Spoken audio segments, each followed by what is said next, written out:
नमस्कार, मी नरेंद्र सर. आज आपण हेल्पिंग वर्ब म्हणजेच सहाय्यकारी क्रियापदे पाहणार आहोत. सहाय्यकारी क्रियापदे म्हणजेच काय? मुख्य क्रियापदाला सहाय्य करणाऱ्या क्रियापदाला सहाय्यकारी क्रियापद असे म्हणतात. उदाहरणार्थ मराठीमध्ये मी समजून सांगतो तुम्हाला. राम आंबा खात आहे. दिलेल्या वाक्यामध्ये खात हे क्रियापद आहे. मग खात या क्रियापदाने वाक्याचा अर्थ पूर्ण होत नाही.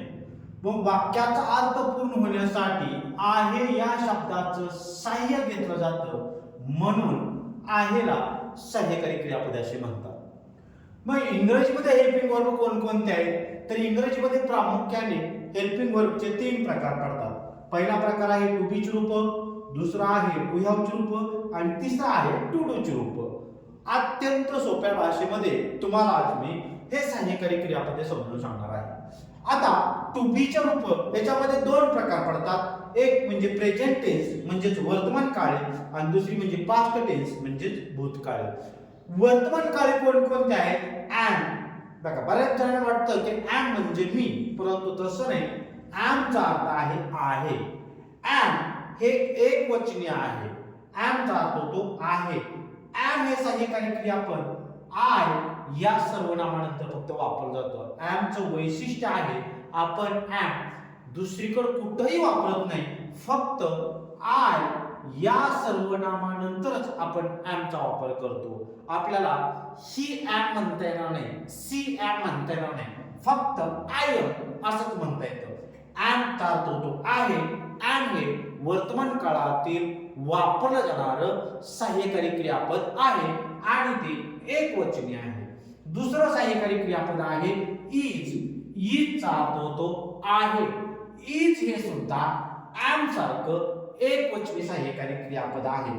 मग एकवचनी सर्वनाम कोणकोणते आहेत? शी, सी, इट. त्याचबरोबर एकवचनी नाम राम असेल, बॉय असेल, यानंतर आपल्याला इजचा वापर करता येतो. इज म्हणजे अर्थ होतो आहे. इज हे वर्तमान काळात वापरलं जाणारं एकवचनी सहाय्यकारी क्रियापद आहे. ही, सी, इट हे जे एकवचनी सर्वनामे आहेत, त्याचबरोबर राम, बॉय ही जी एकवचनी नामे आहेत, यानंतर आपल्याला इजचा वापर करता येतो. दुसरं आहे बघा, तिसरं सर्वनाम आहे आर.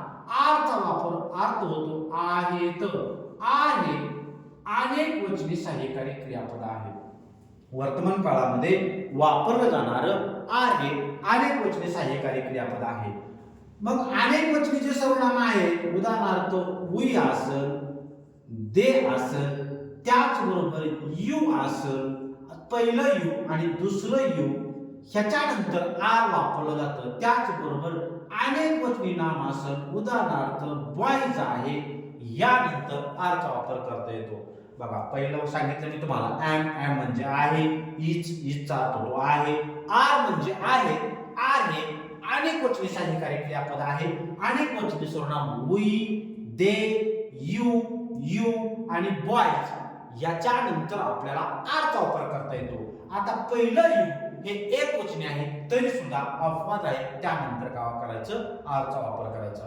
आता टू बीची रूपे आपण वर्तमान काळातील पाहिली. पुढे आहे भूतकाळातील टू बीची रूप. ते आहेत वॉज आणि वेअर. वॉज म्हणजे होता.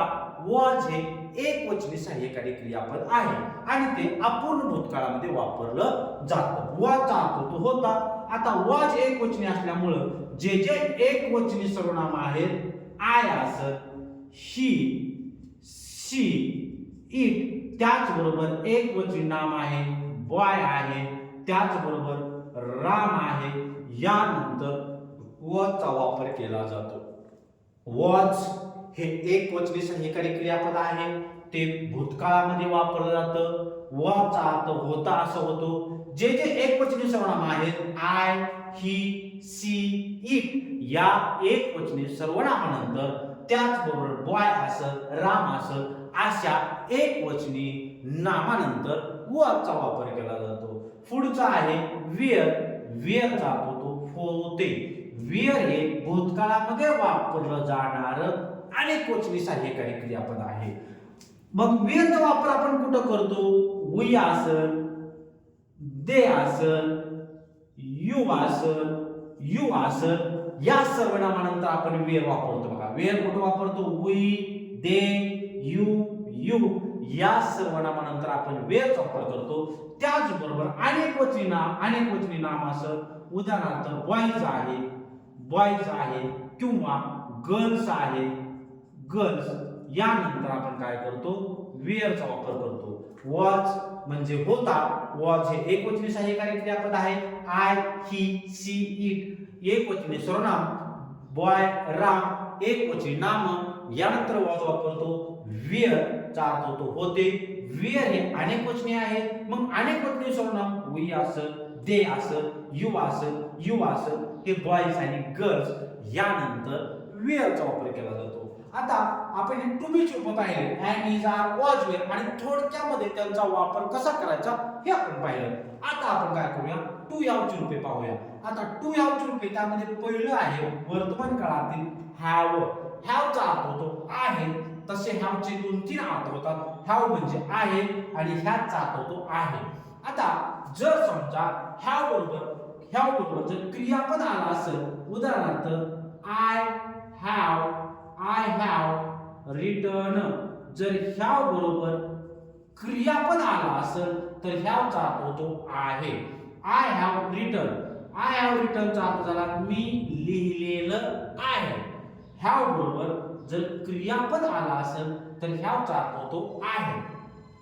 जर ह्या हॅव बरोबर क्रियापद आलं नाही, उदाहरणार्थ जर डायरेक्ट आपण असलेलं आय हॅव अ पेन, जर हॅव बरोबर पुढं क्रियापद आलं नाही तर ह्या हॅवचा अर्थ होतो च्याकडे असणे.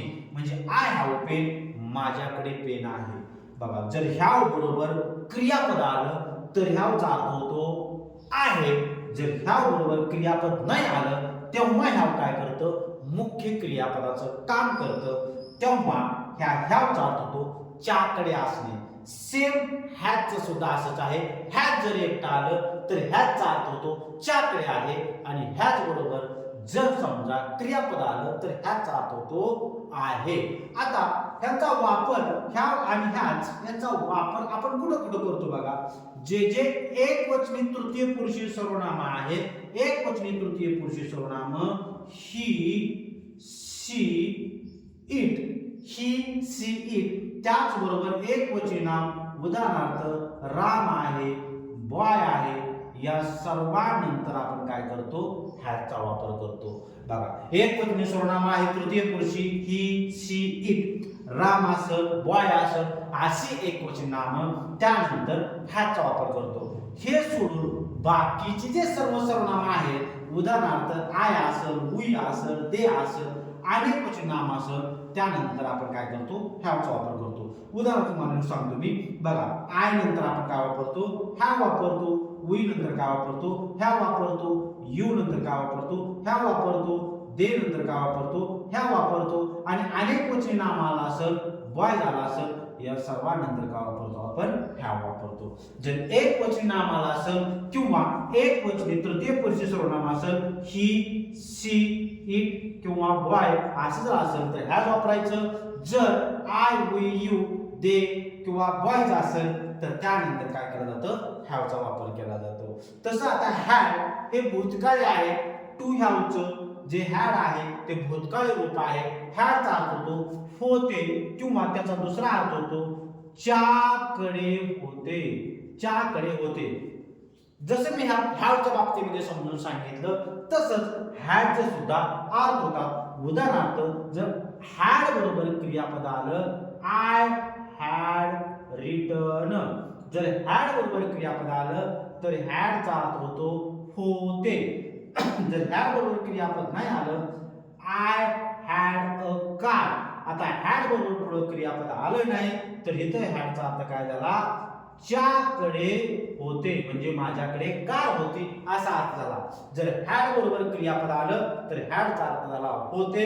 जर हॅड बरोबर क्रियापद नाही आलं तर हॅड मुख्य क्रियापदाचं काम करतं तेव्हा हॅडचा अर्थ होतो च्याकडे होते. अशा प्रकारे आपण टू बीची रूप पहिल्यांदा पाहिली, आता टू ह्यावची रूप पाहिली, त्यानंतर पुढे आहे टू डूची रूप. टू डूची रूप हे काय असतात, याला लपलेली सहाय्यकारी क्रियापदे असं सुद्धा म्हणतात. याला लपलेली सहाय्यकारी क्रियापदे का म्हणायचं, कारण हे साध्या वर्तमान काळ आणि साध्या भूतकाळामध्ये लपलेली सहाय्यकारी क्रियापदे असतात. उदाहरणार्थ आपण जर असं म्हणलं आय प्ले क्रिकेट, आपण जर असं म्हणलं आय प्ले क्रिकेट, या प्ले मध्ये हे डू हे सहाय्यकारी क्रियापद लपलेलं असतं.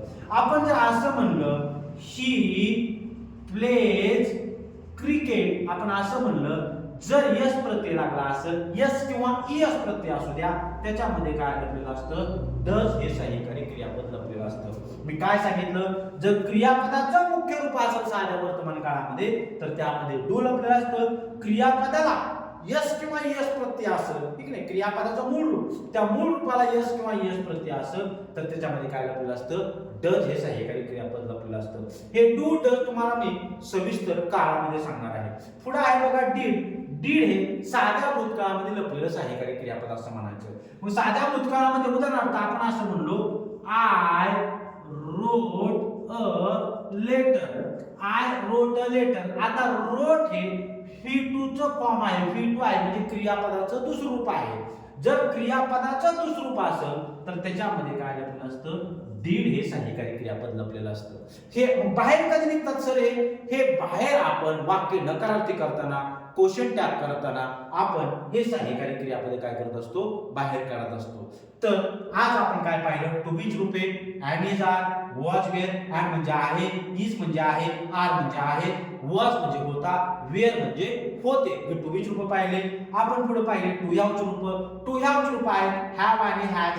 हॅव आणि हॅज चे दोन दोन अर्थ होतात. जर ह्याव एकटा आला असेल तर ह्यावचा अर्थ होतो आहे, जर ह्याव सोबत जर ह्याव एकटा आला असेल तर ह्यावचा अर्थ होतो ज्याकडे आहे, आणि जर ह्याव सोबत क्रियापद आला असेल तर ह्यावचा अर्थ होतो आहे.